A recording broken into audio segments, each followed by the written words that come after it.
Hi everyone, my name is Sasha. I'm here today to talk to you about racial discrimination that I've experienced my time in Scotland, so stay tuned. So I'm a Scottish Indian. My parents both came from India, Punjab. They were born there, and I was born and raised in Edinburgh, Scotland, so that makes me a full-fledged Scottish but with Indian heritage.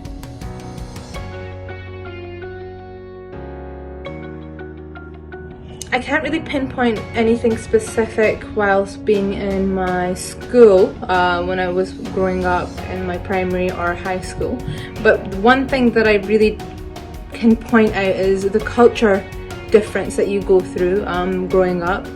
Our beliefs are completely different, and it was hard for my Caucasian friends to understand why we were the way we were and why I wasn't allowed to do certain things.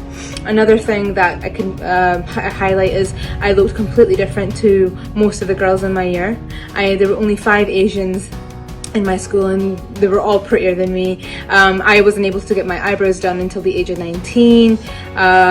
You know, with being an Asian, you have darker facial hair as well.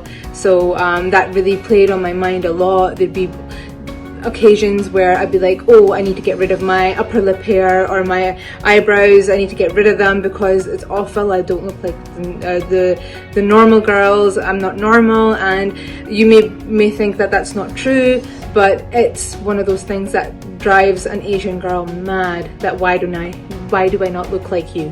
Why do I not look like the pretty girl next door? Another experience that I've actually had, and I'm quite disappointed in saying this because I worked in a very well-established high street store in Edinburgh West End, and I worked there for nearly 10 years, and one of my well-known colleagues, who I personally was actually quite friendly with, made a remark about my actually, I'll use the term, and I'm quite offended and shocked that this was used, but the term was pushy packy that was used to describe me and my behaviour, which I think is quite offensive.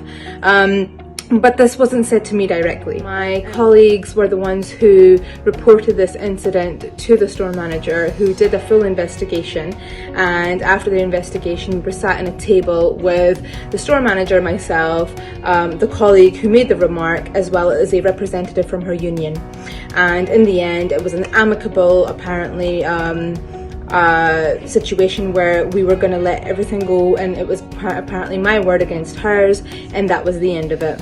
Now, I don't know if this kind of highlights white privilege, but to me that was definitely white privilege.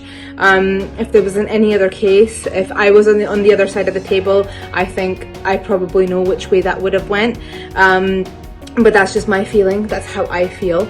And I was so disappointed in how things worked out. The last thing I wanted was anyone to lose their job, but you cannot go about in a workplace, be a bully and call people pushy packies for whatever reason you have. It's a disgusting behaviour, and I will not condone it, and that's why this was raised.